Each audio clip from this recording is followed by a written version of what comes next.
Hello friends, मैं गीता अरोड़ा स्वागत करती हूँ आपका अपने यूट्यूब चैनल पर हिंदी ज्ञान बाय गीता अरोड़ा। आज की वीडियो में हम करने वाले हैं हमारे जनरल इंग्लिश एग्जाम के PYQs जो नर्स ग्रेड ए एग्जाम आपका 8 जुलाई को हुआ था, उसका जनरल इंग्लिश पार्ट मैं यहाँ आपके सामने लेकर आई हूँ। बात क्वेश्चन पेपर की नहीं है कि कौन से जो है पोस्ट के लिए हुआ था, बात है क्वेश्चन प्रैक्टिस की, है ना। तो हम यहाँ पर क्वेश्चंस को प्रैक्टिस कर रहे हैं, DSSP के पैटर्न को समझ रहे हैं। लगभग पैटर्न सेम आ रहा है, बट ये नहीं कह सकते 100% पैटर्न सेम आ रहा है। हाँ, ये जरूर है कि 70% पैटर्न जो है सेम है। 30% किसी ना किसी एग्जाम में जो है कुछ टॉपिक्स जो है लिए जा रहे हैं। ठीक, तो यहाँ पर पहला क्वेश्चन जो हमारे सामने है, उससे पहले बता दूं कि वीडियो को जो है एंड तक जरूर देखना, चैनल को लाइक शेयर सब्सक्राइब करना मत भूलना। एक एक क्वेश्चन को जो है अच्छे से समझेंगे कि अगर एग्जामिनेशन हॉल में बैठकर हम इस क्वेश्चन को सॉल्व करते हैं तो हमारी अप्रोच कैसी होनी चाहिए। चलिए, सबसे पहला क्वेश्चन जो है, sentence of a paragraph are given below while the first sentence one is in the correct order. The sentence below it are jumbled up. Arrange the sentences in the correct order to form a meaningful and coherent paragraph. ठीक, यहाँ पर क्या है, first point जो है पहले से दिया हुआ है हमें। ठीक है, तो वो क्या बता रहा है हमें, the advancement of space technology has revolutionised our understanding of the universe. ठीक है, जो एडवांसमेंट हुआ है स्पेस टेक्नोलॉजी में, उससे हमें यूनिवर्स को समझने में समझ आई है। इसके बाद क्या आ सकता है, तो ये तो इंट्रोड्यूसरी स्टेटमेंट पहले से दिया हुआ है हमें। अब हमें देखना है कुछ एग्जाम्पल मिल जाए, हमें जो स्टेटमेंट है उसका एग्जाम्पल मिल जाए तो वो किस में है। Satellite have made communication faster and more efficient enabling global connectivity. One of the major contribution of the space exploration is the development of the satellite technology. Beyond communication, satellite is also play a crucial role in weather forecasting and disaster management. As technology continues to evolve, space research will unlock even greater possibilities of the humanity. तो यहाँ पर जो है ये हमें क्या दिया गया है कि टेक्नोलॉजी रेवोल्यूशनाइज्ड हुई है। इसके बाद हमें क्या बताया जा रहा है, one of the major contribution, इसी टेक्नोलॉजी का कंट्रीब्यूशन बताया जा रहा है। Space exploration is development of satellite technology. हमें इंट्रोड्यूस कर दिया दोबारा से थोड़ा और आगे इसी के बारे में। उसके बाद जो है एग्जाम्पल एरिया क्या है वो बता रहे हैं, वो किसमें बता रहे हैं कि satellite have made communication faster and more efficient. तो यहाँ हमें एग्जाम्पल बता दिए, यानी कि बी के बाद ए, किस ऑप्शन में है, बी के बाद ए हमारा फोर्थ ऑप्शन में। आगे देखते हैं, बियॉन्ड कम्युनिकेशन, इसी से रिलेटेड कि पहले कम्युनिकेशन के बारे में बताया, लेकिन अब कम्युनिकेशन से भी आगे सैटेलाइट ने और क्या किया है, नेक्स्ट डिटेल हमें बताई जा रही है ना। तो beyond communication satellites also play a crucial role in weather forecasting and disaster management. अब क्या है कि अब हमें क्या बता रहे हैं, कंक्लूड कर रहे हैं, है ना, कैसे कि as technology continues to evolve, space research will unlock even greater possibilities for humanity. यानी कि कंक्लूड भी कर दिया कि अगर ऐसे ही रहा तो स्पेस जो टेक्नोलॉजी है हमें आगे भी जो है ह्यूमैनिटी के लिए बहुत अच्छे काम करती रहेगी। अगला है, select the most appropriate सिनोनियम of the given word. Synonyms क्या होते हैं, पर्यायवाची, समानार्थी, सेम। ठीक है, आर्ड्यूस का मतलब क्या होता है, इसका मतलब होता है हार्ड, वेरी डिफिकल्ट कहें। ठीक है, अब आपको एक का मीनिंग तो आना चाहिए, वोकैबुलरी स्ट्रांग होना जो है बहुत जरूरी है। अब टफ, टफ का मतलब क्या होता है, हार्ड। मैजिकल मतलब जिसमें मैजिक पावर्स हो। एफर्टलेस जिसमें कोई मेहनत ना लगाई जाए। सिंपल मतलब सिंपल, नॉट मच इफेक्टिव, है ना। तो क्या होगा यहाँ पे, अगर मैं इसको हार्ड बोल रही हूँ, डिफिकल्ट बोल रही हूँ, तो टफ होता है इसका मीनिंग, है ना। तो ये हमारा आंसर हो जाएगा। नेक्स्ट है, select the most appropriate option to fill in the blank. The professor insisted dash the importance of critical thinking in academic writing. Critical thinking मतलब जो है कुछ अलग से सोचना, है ना, मतलब रीजन के साथ सोचना, क्रिटिकल थिंकिंग बोलते हैं। अब क्या है यहाँ पर कि अगर मैं बात करूं इन सारे हमारे जो है अप्रोप्रिएट ऑप्शंस जो हमें दिए हैं कि कौन सा अप्रोप्रिएट है प्रपोजिशन, तो क्या होगा यहाँ पर, द प्रोफेसर इंसिस्टेड। इंसिस्टेड क्या होता है कि इंसिस्ट जो होता है ना, वो क्या होता है कि जब हम किसी चीज के ऊपर स्ट्रांगली दबाव डालें कि वह बहुत इंसिस्ट कर रहा है, यानी कि दबाव डाल रहा है किसी चीज के ऊपर। इंसिस्ट करना, जब हम किसी चीज के ऊपर बहुत दबाव दबाव डालें, यानी कि एम्फेसाइज करें किसी चीज को, ठीक है, एम्फेसाइज करना, इंसिस्ट करना। तो के ऊपर, किसी चीज के ऊपर करते हैं तो क्या आ जाएगा यहाँ पर, ऑन। क्या आ जाएगा, on. The professor insisted on the importance of critical thinking in academic writing. और जो जैसे कैसे इसको उदाहरण दे सकते हैं हम इसका, जैसे कि the teacher insisted on punctuality, है ना, बोल सकते हैं the teacher insisted on punctuality, teacher ने जो है पंक्चुअल होने के लिए जो है क्या किया, इंसिस्ट किया। इन हमारा यहाँ पर नहीं आ सकता क्योंकि इन क्लोज सरफेस के लिए, विद हम किसी के साथ के लिए, ठीक है, एट हम किसी पर्टिकुलर जो कह सकते हैं स्टेशन के लिए बताते हैं या टाइम के साथ लगाते हैं, है ना। नेक्स्ट है हमारा, select the most appropriate adjective to fill in the blank. Adjective क्या होते हैं, जो हमारी क्या काम करते हैं, किसी चीज के बारे में डिफाइन करते हैं, एक्स्ट्रा या फिर विशेषता बताते हैं, ठीक है। अब यहाँ पर है द सिविलाइजेशन, मतलब क्या होता है, सभ्यता। सिविलाइजेशन मतलब सभ्यता। The civilization is the dash one known to mankind. ये जो सिविलाइजेशन है, दिस सिविलाइजेशन, ये जो सभ्यता है, ये वन नोन टू मैनकाइंड, मानव को जो है मानव को जितनी सभ्यताएं पता हो उसमें जो है बहुत ही नोन है, सबसे प्राचीन कह सकते हैं, ठीक है, वन नोन टू मैनकाइंड, या सबसे प्राचीन है या सबसे जो है पुरानी है कह सकते हैं। अब एल्डर की बात करें तो एल्डर जो है हमारा लगता है पीपल के लिए, जैसे हमारे रिलेटिव हो गए, है ना, she is Elder than me, हम ब्रदर सिस्टर के लिए लगाते हैं, है ना। इसके बाद है ओल्डर। ओल्डर क्या लगता है हमारा, कोई बड़ा हो हमसे या कोई पुराना हो, लेकिन सेकेंड डिग्री ऑफ एडजेक्टिव है, ये क्या है, second degree of adjective. Degree of adjective क्या है ना, जैसे ओल्ड, ओल्डर, ओल्डेस्ट, ठीक है। अब जो है ओल्ड मतलब हम किसी एक चीज के बारे में बता रहे हैं, दो में कंपैरिजन करेंगे ओल्डर, और सब में कंपैरिजन करेंगे कि सब में पुराना है तो क्या लगाएंगे, ओल्डेस्ट, ठीक है। तो ओल्डर है सेकेंड डिग्री ऑफ एडजेक्टिव जो दो में कंपैरिजन करेगा, लेकिन यहाँ पर हमें क्या बताया जा रहा है कि सब में, मैनकाइंड यानी कि इंसान को जितनी पता है कि यह सभ्यता मानव जाति को ज्ञात सबसे पुरानी है, सबसे पुरानी है, ठीक है। अब एल्डेस्ट तो मैंने बोला पीपल के लिए ही लगता है, तो ये भी नहीं होगा, एल्डेस्ट कंपैरेटिव हो गया कि वह हम सब भाई बहनों में सबसे बड़ा है, ठीक है, तो ये पीपल के लिए लगता है, तो ये दोनों तो नहीं आएंगे। ओल्डर और ओल्डेस्ट की बात करूं तो ओल्डर जो है सेकंड डिग्री ऑफ एडजेक्टिव है, जो दो में कंपैरिजन करने के लिए आता है। अगर यहाँ दो सिविलाइजेशन की बात की जाती कि हड़प्पा और जो है हम कह दे सिंधु घाटी, तो इन दोनों में होता है ना, तो हम ओल्डर लगा सकते थे, लेकिन ये मैनकाइंड की नॉलेज में जो है सबसे पुरानी है, तो मतलब क्या है कि इसका कंपैरिजन सबसे है, सब में अलग है, तो क्या आ जाएगा, oldest. Next question, select the most appropriate option to fill in the blank. The moon will not rise dash 8 p.m.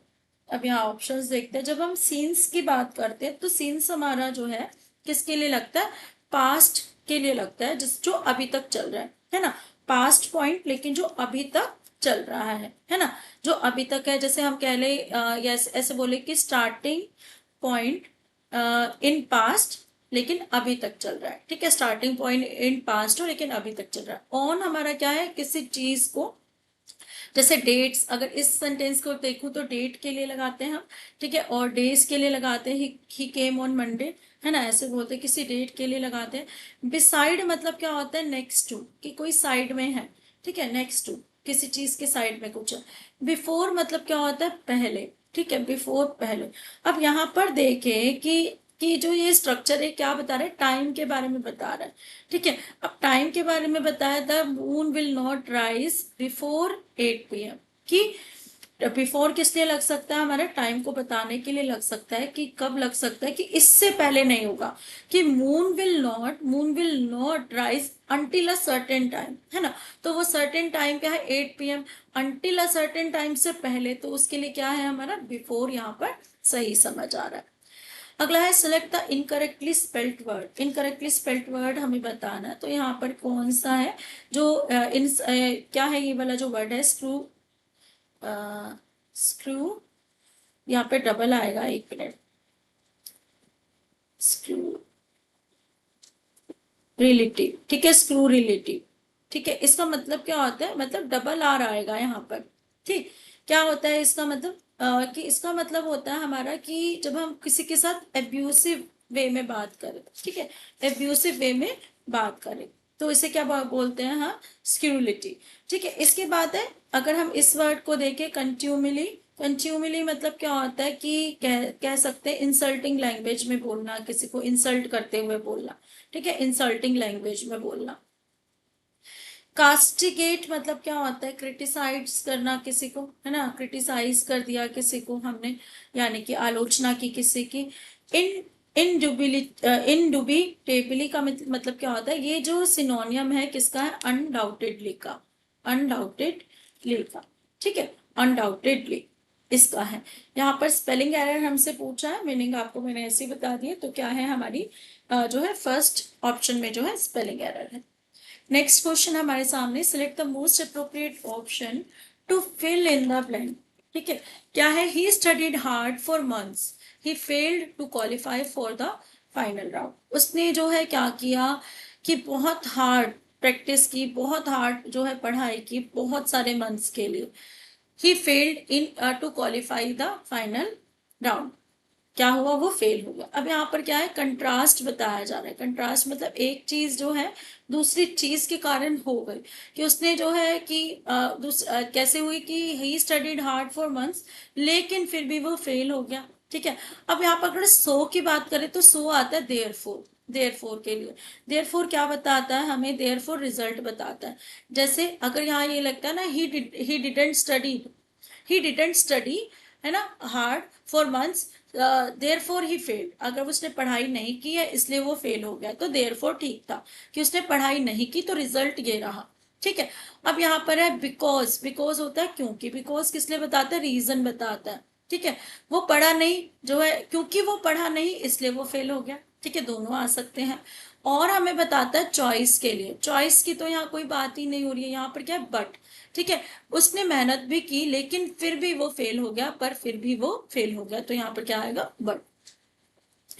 Select the most appropriate option to fill in the blank. She was promoted to dash honorary position within the organization, reflecting her dedication and achievements. ठीक है, she was promoted to, promote हो गया एक बड़ी ही honorary, जहां पर जो है आदर सूचक पोजीशन, जिस पर सम्मान वाली जो है पोजीशन पर, ठीक है, अपनी ही ऑर्गेनाइजेशन में, ठीक, कैसे कि उसने अपनी डेडिकेशन और अचीवमेंट्स जो है पाली। इसके बाद करो कि यहाँ पर हमें क्या भरना है, a and the articles fill करने हैं। द जो होता है हमारा लिसनर को जिस चीज के बारे में पहले से पता हो ना, लिसनर को उसके बारे में लगाते हैं, मतलब जो पहले से नॉलेज में हो, ठीक है, यानी कि पहले से जिसका ज्ञान हो। अब यहाँ पर है ए और एन, नो आर्टिकल के बिना तो सेंटेंस जो है खराब हो जाएगा। अब ए और एन कहाँ लगते हैं, एन लगता है हमारा वॉवल्स के साथ, वॉवल कौन से हमारे, ए ई आई ओ यू, या फिर वॉवल साउंड हो, वॉवल हो या वॉवल साउंड कुछ भी हो तो हमारा एन लगेगा। और ए लगता है हमारा कॉन्सोनेंट्स के साथ, ठीक है, कॉन्सोनेंट्स के साथ। ए ई आई ओ यू निकाल दे तो बाकी बचे हुए 21 कॉन्सोनेंट्स हो जाते हैं। अब यहाँ पर क्या है, लिखा हुआ है एच, लेकिन एच साइलेंट है, और यहाँ पर क्या है, ऑनरेरी में क्या है, ओ की साउंड आ रही है, यानी कि वॉवल साउंड आ रही है, तो क्या लगेगा हमारा एन, क्या लग जाएगा, एन।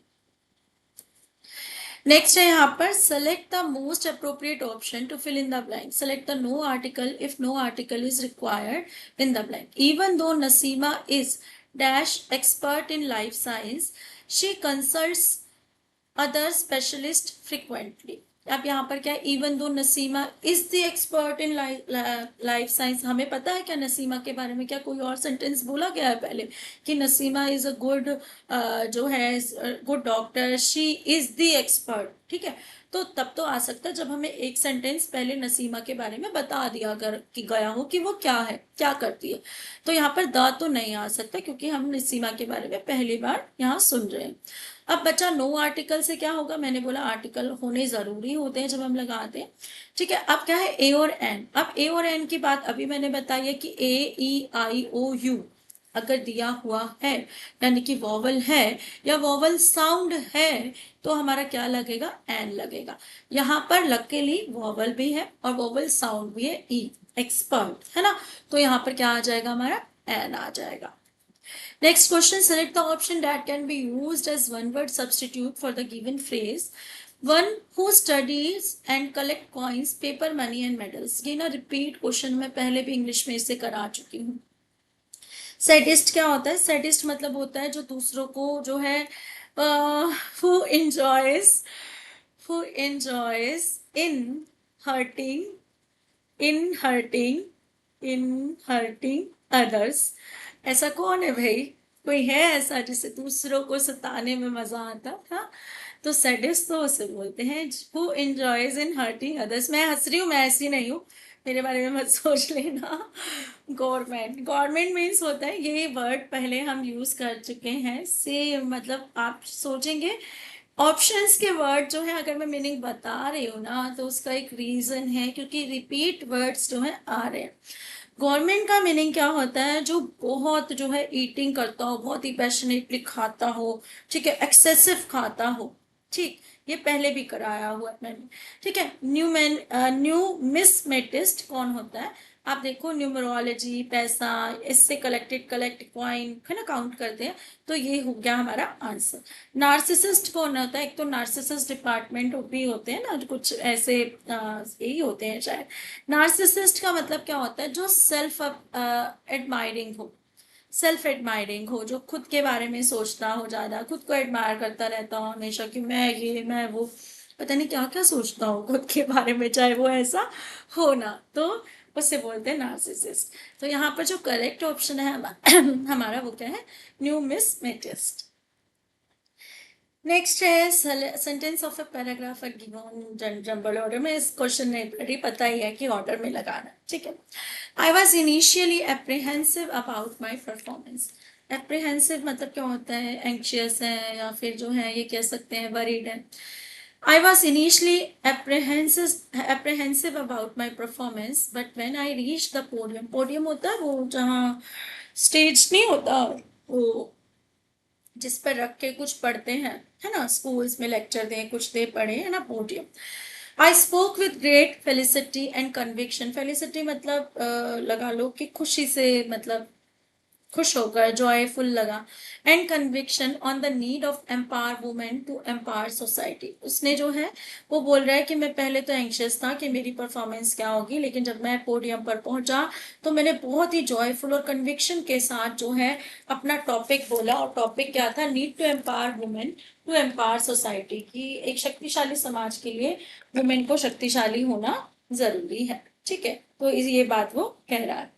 फादर जोसेफ, यानी क्रिश्चियन स्कूल में पढ़ता है, उसके फादर की बात नहीं होती, क्रिश्चियन स्कूल में जो फादर्स होते हैं, father Joseph the coordinator of the program, जिन्होंने प्रोग्राम कंडक्ट कोऑर्डिनेट किया, हर जगह से इसका जो है क्या बोलेंगे, कार्यकर्ता जो संभालता है सारा काम, है ना।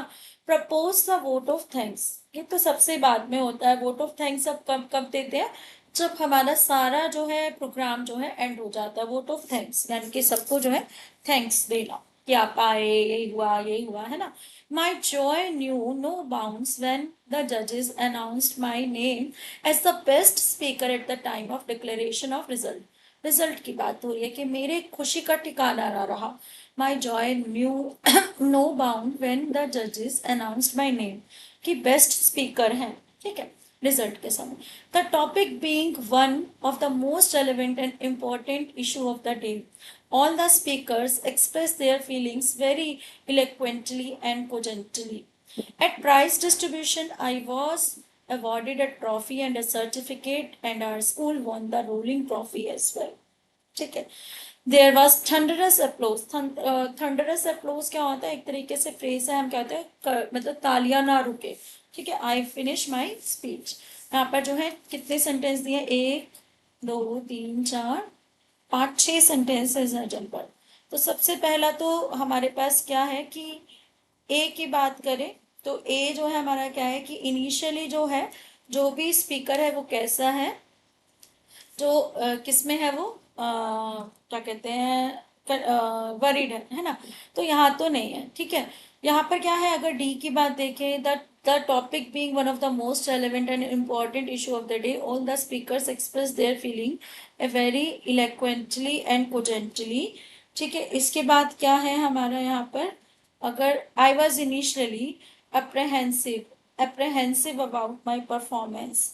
ठीक है, तो डी हमें लग रहा है कि सबसे पहले हो सकता है कि टॉपिक जो अनाउंस किया गया उसके बोलने से पहले, ठीक है, कि जो है दे करके टॉपिक जो है, कहते हैं ना आशु भाषण हो गया या एक्सटेम्परी हो गया, जिसमें टॉपिक दिया जाता है ना, उसके ऊपर उसको आकर एकदम से बोलना होता है। तो टॉपिक जो दिया गया वो रेलेवेंट था, और जिसको बोलते हुए जो है, जो स्पीकर है वो थोड़ा सा पहले घबराया हुआ था। ठीक है, तो डी के बाद ए। इसके बाद क्या समझ आ रहा है कि देयर वॉज थंडरस अप्रोच। अब क्या हुआ होगा, खत्म हुआ होगा उसका टॉपिक, जब उसकी स्पीच खत्म हुई, पहले टॉपिक दिया गया उसको एक्सटेम्परी के लिए, उसने बोला घबराते हुए, लेकिन फिर भी जो है अच्छे तरीके से बोला। फिर क्या है, उसको जब टॉपिक खत्म हुआ तो उसको थंडरस अप्लॉजेस मिले, यानी कि तालियां उसके लिए बची। तो किस में आ रहा है, पहले डी ए एफ, हमारा थर्ड ऑप्शन में आ रहा है। सी मिला लेते हैं, my joy knew no bounds, मेरे जॉय का ठिकाना न रहा जब मेरा नाम बेस्ट स्पीकर के लिए अनाउंस किया गया। ठीक है, ये भी बात है कि हो गया खत्म। इसके बाद क्या समझ आ रहा है, E its prize I was awarded. अब जो है उसका नाम लिया गया, फिर प्राइज डिस्ट्रीब्यूशन का टाइम आया तो उसे ट्रॉफी और सर्टिफिकेट मिला, और यहाँ तक कि रोलिंग ट्रॉफी भी मिल गई। उसके बाद जो है किसका, vote of thanks. Vote of thanks तो सबसे लास्ट में ही आना था, जो मैंने बताया था कि सबसे एंड जब कार्यक्रम खत्म होता है तब बोला जाता है, तो बी सबसे लास्ट में आएगा।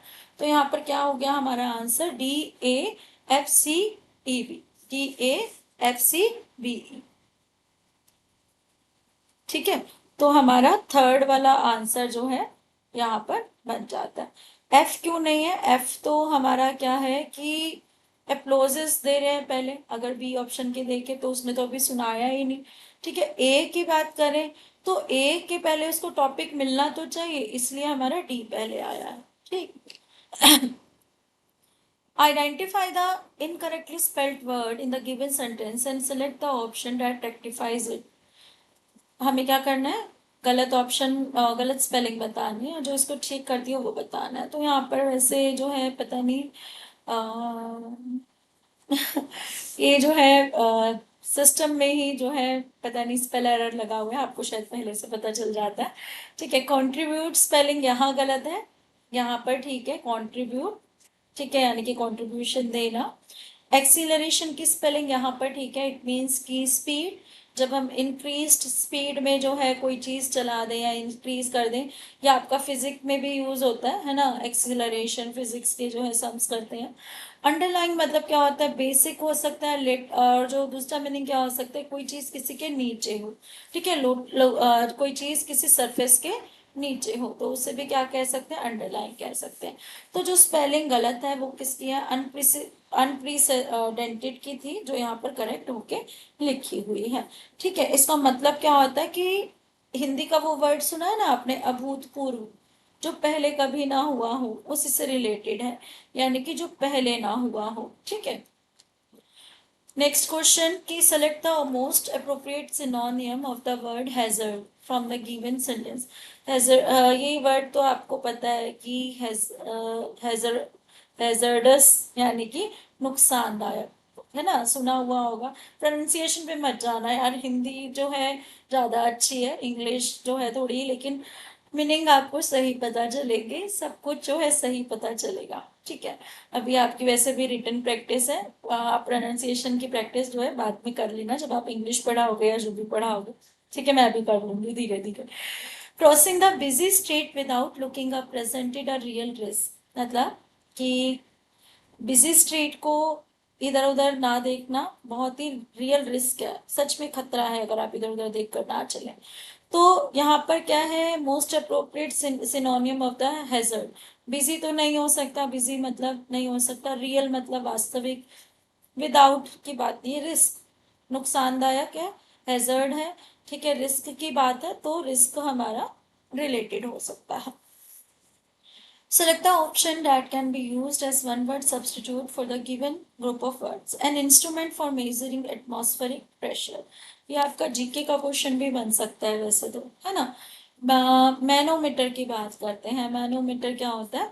मैनोमीटर जो होता है ना, जीके के लिए भी सही रहेगा वैसे क्वेश्चन, एक कर सक हो जाता है। हाँ, मैनोमीटर जो है हमारा क्या होता है? मैनोमीटर जो है गैसेस और लिक्विड का प्रेशर मापता है। ठीक है, गैसेस और लिक्विड का, यानी कि कहे तो क्लोज्ड सरफेस में जो चीजें होती है ना, उनका प्रेशर। माइक्रोमीटर क्या होता है? माइक्रोमीटर जो है एक तरीके से बहुत ही स्मॉल डिस्टेंस, माइक्रोमीटर बोले ना, स्मॉल डिस्टेंस को मेजर करने का जो है इंस्ट्रूमेंट कह सकते हो। बैरोमीटर जो है आपका सही आंसर है। बैरोमीटर को हम वायु दाब मापने का जो है यंत्र बोलते हैं। एटमॉस्फेरिक प्रेशर जो मापता है वो क्या है? बैरोमीटर। एमीटर क्या होता है? इलेक्ट्रिक करंट मापता है। एम्पायर से रिलेटेड है ना, वो भी जो है हमारा इलेक्ट्रिसिटी से रिलेटेड यूनिट है। Select the most appropriate meaning in the given proverb. Proverb क्या होती है? हमारी लोकोक्तियां, कहावतें कह सकते हैं। The early bird catches the worm. ठीक है, अर्ली बर्ड मतलब जो भी पैदा हुआ है, कैचेस द वर्म, उसे वर्म पकड़ना खाने के लिए आ जाएगा। वर्म मतलब कीड़ा। विल पावर क्रिएट सक्सेस, यहाँ तो कोई मीनिंग नहीं है, सिर्फ विल पावर क्रिएट सक्सेस है, साथ में हार्डवर्क भी तो होना चाहिए। सिर्फ विल पावर थोड़ी ना, मैं विल पावर स्ट्रांग रखूं, रोज बोलो डॉक्टर बन जाओ डॉक्टर बन जाओ या ये बन जाओ, नहीं। उसके साथ क्या है? हमारा स्ट्रगल होता है, हमारी बहुत सारी मेहनत होती है। Early effort leads to success. शुरू से ही अर्ली एफर्ट मतलब कोई चीज हमें पानी है तो उसके लिए शुरुआत से ही मेहनत करना है ना। तो ये समझ आ रहा है, अर्ली बर्ड यानी कि जो भी बहुत बच्चा है वो वॉर्म पकड़ लेगा, शुरुआत की उसने पहले से ही। ऐसे ही early effort leads to success, अगर शुरुआत से ही जो है शुरू से ही मेहनत की तो जो क्या करेगी? सक्सेस दिलाने में मेहनत करेगी। सिमिलर पीपल स्टे टुगेदर, इसके लिए वो क्या ना, चोर चोर मौसेरे भाई, या फिर ये कह लो कि birds of a feather flock together बोलते हैं, है ना। One should care one's family first, ये तो यहाँ पर किसी भी कंटेक्स्ट से मैच नहीं करता। नेक्स्ट है हमारा जो है कॉम्प्रीहेंशन बेस्ड क्वेश्चन। ठीक है, जिसमें हमें कॉम्प्रीहेंशन को पढ़ना है, रिलेटेड 5 क्वेश्चंस के आंसर हमें देने हैं। In recent years, the rapid rise of artificial intelligence आप देख रहे हैं क्या क्या कमाल हो रहे हैं एआई से, है ना, has sparked the widespread discussion about the future of work, creating both excitement and concern. Excitement भी है और कंसर्न भी। एक्साइटमेंट कैसे है? नई नई चीजें आ रही, और कंसर्न कैसे है कि लोगों को लगता है हमारी जॉब छिन जाएगी, जो है ह्यूमंस को जो है निकाल दिया जाएगा। Proponents of AI argue that it has the potential to revolutionize industries by automating routine and repetitive tasks. मतलब मुझे ये भी लग रहा है सेम कि मैं ये भी करा चुकी हूँ, अगर पुरानी वीडियो में आपको मिल जाए ना देखना, मुझे लग रहा है मैं ये वाला जो है कॉम्प्रिहेंशन करा चुकी हूँ, या इससे मिलता जुलता सेम जो टॉपिक है। Proponents of AI argue that it has the potential to revolutionize industries by automating routine and repetitive tasks, thereby increasing operational efficiency and allowing workers to focus on more creative, complex, and strategic activities that require human insight and problem solving skills. AI driven innovations, they claim, will not only streamline exciting processes but will also lead to development of entirely new industries, fostering job creation and transforming economies at the fundamental level.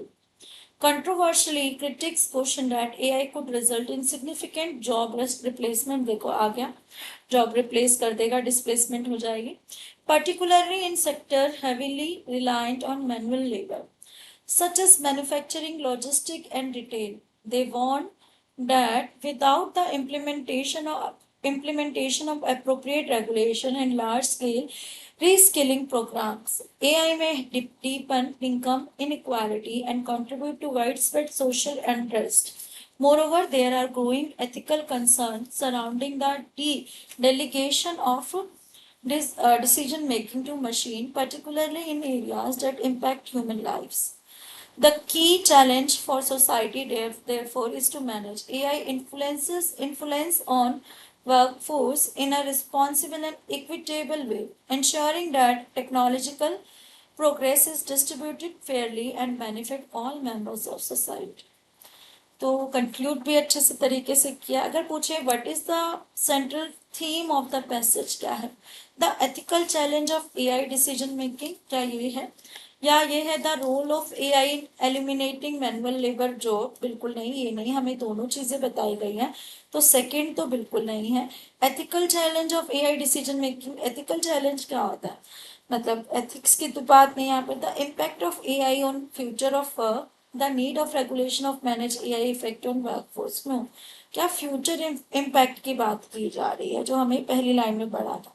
What is the tone of the passage? Tone of the passage जो है cautious भी कह सकते हैं, क्या answer देगी, और neutral भी लग रही है। ऐसे कुछ वो नहीं दिया हुआ कि बिल्कुल ही जो है बता दिया। अलार्मिस्ट होती है जब बहुत बड़ा खतरा हो, ठीक है। Which real world scenario best encapsulates the arguments made in the passage? ठीक है, a government implementing a universal basic impact to combat job losses due to automation, AI being used to replace human workers in creative industries such as filmmaking and writing. ठीक है, अगला है the rapid expansion of the tech industry creating new jobs across sector, large scale protest against the use of AI in manufacturing sector. ये तो नहीं है, कुछ भी ऐसा जो है नहीं हो रहा, प्रोटेस्ट तो नहीं हो रहे। The rapid expansion of tech industry creating new job, बिल्कुल नहीं। बहुत हम तो एआई से दोनों चीजें बात कर रहे हैं, इसके प्रोस एंड कॉन्स की बात कर रहे हैं। AI being used to human workers in creative industries, नहीं, ह्यूमन वर्कर्स की अपनी नीड है, यहाँ भी ऐसा बिल्कुल नहीं बोला कि बिल्कुल रिप्लेस कर देगी। A government implementing a universal basic impact income to combat job losses due to automation, ये हमें समझ आ रहा है जो हमें बोला गया है। Which of the following best summarises the passage? Summarise करना, एक लाइन में जो सारी चीजें बता दे वो बताना है हमें। AI will only create jobs in highly technical fields, leaving manual labor industries behind. बिल्कुल नहीं। AI can both increase job opportunities and lead to significant job losses, requiring careful management to prevent inequality. बिल्कुल सही, ये हमें बताया गया कि job create भी कर सकती है, जॉब ले भी सकती है, दोनों चीजें हमें बताई हैं, यानी कि प्रोस एंड कॉन्स दोनों बताए हैं। केयरफुल मैनेजमेंट के बारे में बताया है, ठीक है। The benefits of AI overweights risk making a crucial tool for economic growth बताया है, लेकिन जो है क्या है, एग्जैक्टली नहीं है। AI will inevitably lead to decline of traditional, नहीं, ठीक है। Next question, which of the following best describes the structure of the passage? अब स्ट्रक्चर ऑफ द पैसेज क्या है? The passage introduce AI's potential benefits followed by the risk ends with suggestion for managing its impact. अभी हमने summary में यही पढ़ा। The passage present the positive aspects of AI, सिर्फ negative भी तो बताया, and concludes with potential of, बिल्कुल नहीं, potential solution to its negative, नहीं। The passage focuses on ethical implication of AI in decision making, नहीं। The author highlights the advantages of AI for the economic but dismisses concern about, नहीं, ये नहीं, उसने concern show किया। तो क्या है यहाँ पर? AI the passage जो है introduce AI potential benefits बताए हैं, followed by, follow क्या किया, risk भी बताया, end with suggestion, ठीक है, हमने यही बताया। स्ट्रक्चर ऑफ द पैसेज यही है कि उसने पहले इंट्रोड्यूस किया, फिर जो है रिस्क बताए और सजेशन के साथ एंड किया, ठीक है। तो ये थे आज के हमारे 20 क्वेश्चन। उम्मीद क्लास आपको अच्छी लगी होगी, कमेंट करके ज़रूर बताना और शेयर ज़रूर करना अगर आपको क्लासेस अच्छी लग रही हैं। Thank you.